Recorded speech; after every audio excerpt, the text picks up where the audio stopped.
Hi there, it's Kathleen here, and today I want to make a layout just because, not for any design team, just using bits and pieces from my stash. And yesterday evening I was going through my paper scraps and kind of clearing them out and, going through to see what I will keep, what I will toss. And I thought that I would make another layout using only paper scraps and embellishments today. And I don't know if you've been following around for a while, you will know that I love using paper scraps on my layouts. I also have a class over at Big Picture Classes that's called Use Your Scraps, where I show you a few ideas what you can do with your paper scraps. So I will leave you a link below in case you're interested. And now back to the layout. So I'm not sure yet what exactly I want to do. I grabbed a few paper scraps. These are the ones. I might not use them all, but I got a nice selection of scraps that work together really well. And I was feeling in the mood for something fresh and springy, so I have this really nice and bright color scheme of yellow, pink, red and blue. And I have 4 photos. I'm not sure which one I will use just yet, but these are some photos that all work with the color scheme. Oh, and this is so here I want to show you that I sometimes even keep scraps as small as the one I just showed you if it's a paper that I really, really love. So I'm not a person that,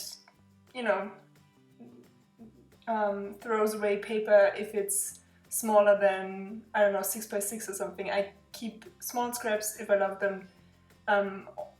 And yeah, so I would say do whatever works for you, but since I love using them on my papers, on my layouts, I like to keep them. So yeah, I also selected a few embellishments that might come in handy and that fit the colors of the paper scraps I selected.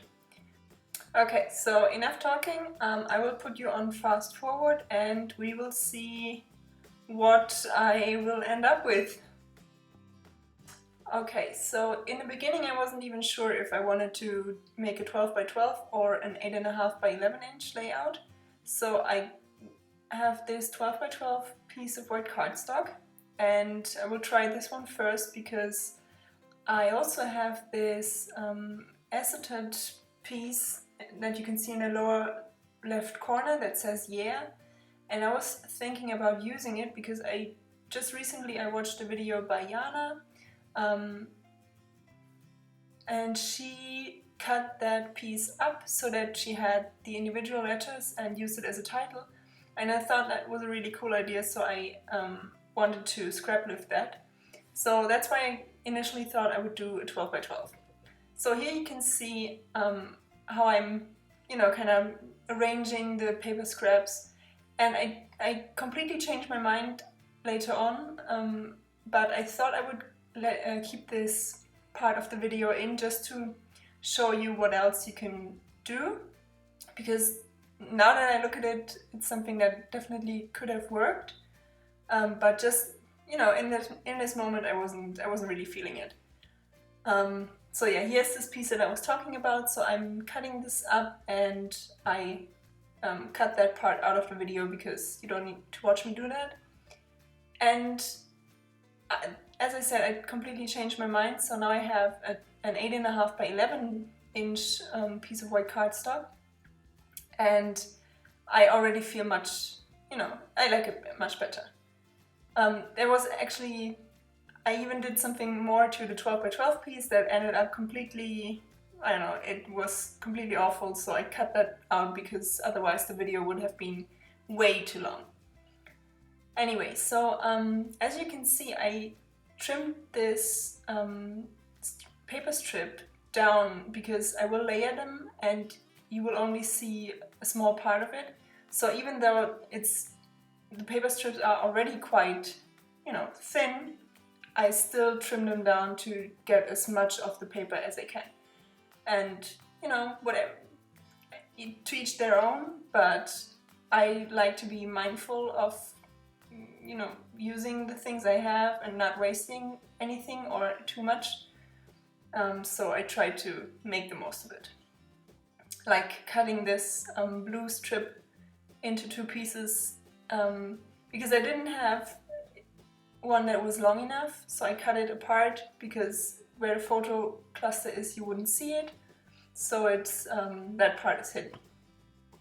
So I decided to use this photo because it worked best with the paper scraps I had selected, and I loved the bright pink of the flowers in the photo, and thought that this also, you know, goes well with the florals in the papers. Behind my photo I have these small glycine bags that you sometimes get in kits where you get some small embellishments or something in. And I always keep them because they are perfect to tuck in a journaling card or a tag where you can add your journaling.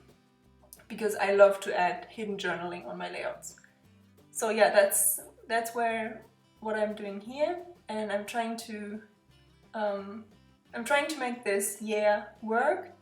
And now that I look at it, it looks okay, I guess.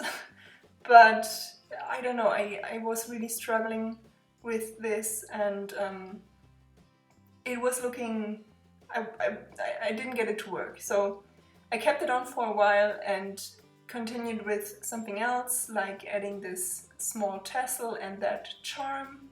The charm is from Crate Paper, I think Good Vibes collection, maybe.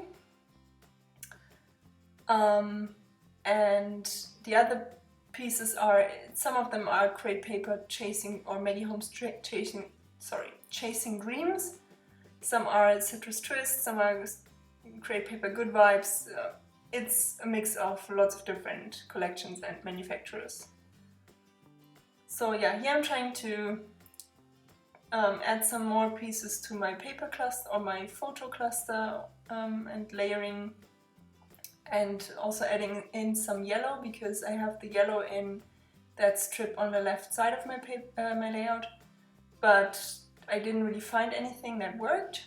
So, you know, moving on to some embellishments.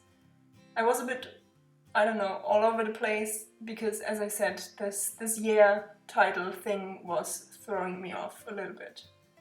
So I decided to just get on with my photo layering piece so that I would get this layout done eventually. And adding a bit of dimension with some foam tape. And this is the Distress Oxide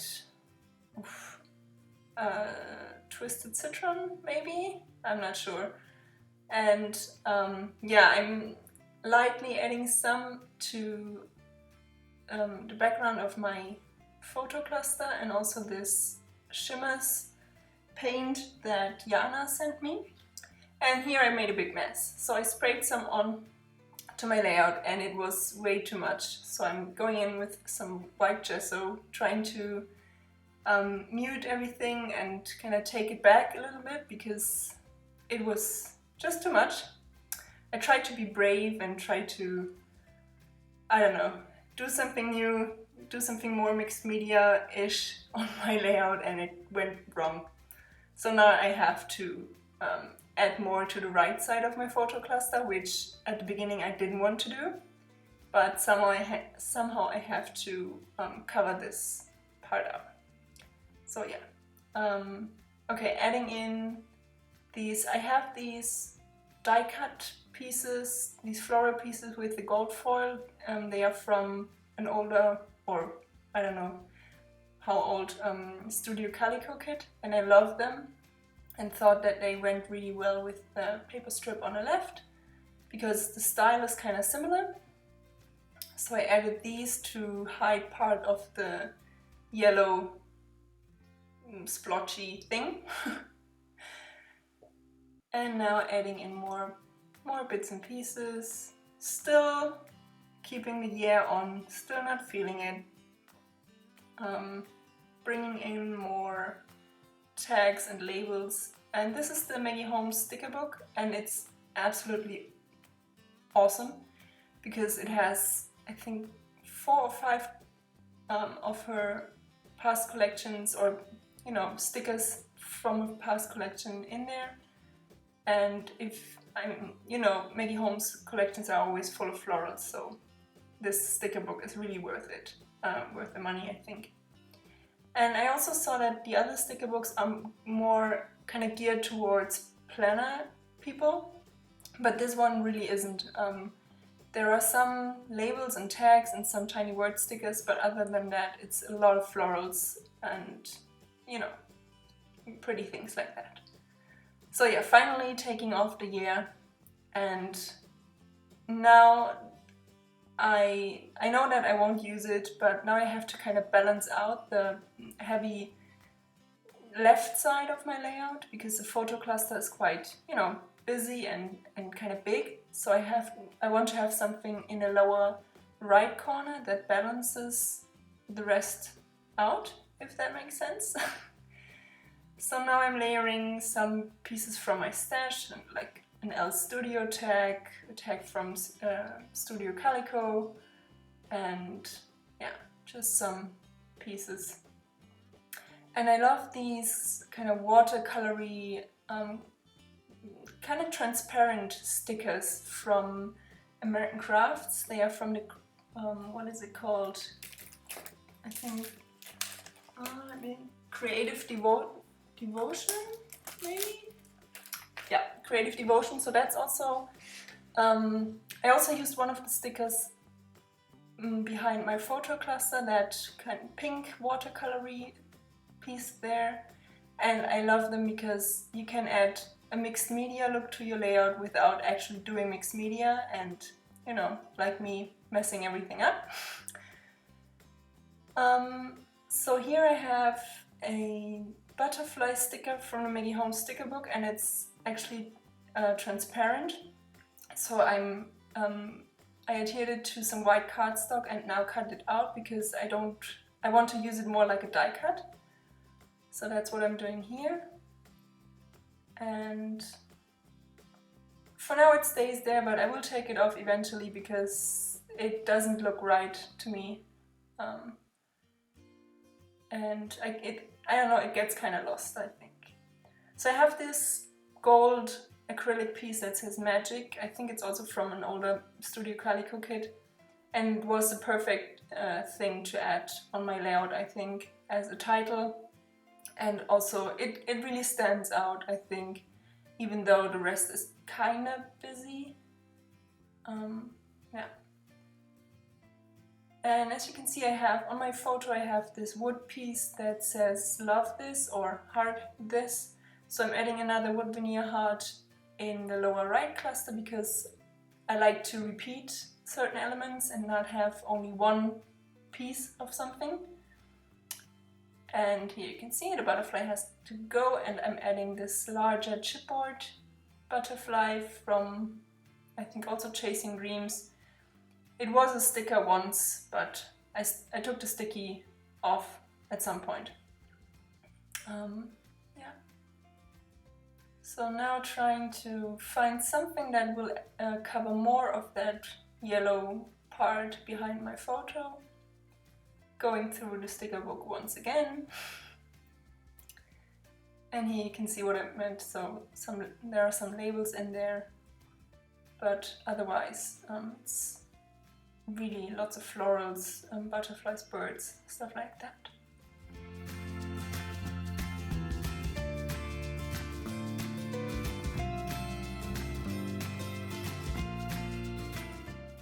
And yeah, I think now I'm almost done. Yeah, adding some more paint splatters with another Shimmerz paint that Jana sent me. And here's the finished layout. Off camera I added some stamping and my journaling on the tag that I tucked into this little basin bag. And that's it. I hope you liked this process video, and if you have any questions, please leave me a comment below. And of course, I'd be happy if you liked and or subscribed, and hope you have a great day. See you soon. Bye!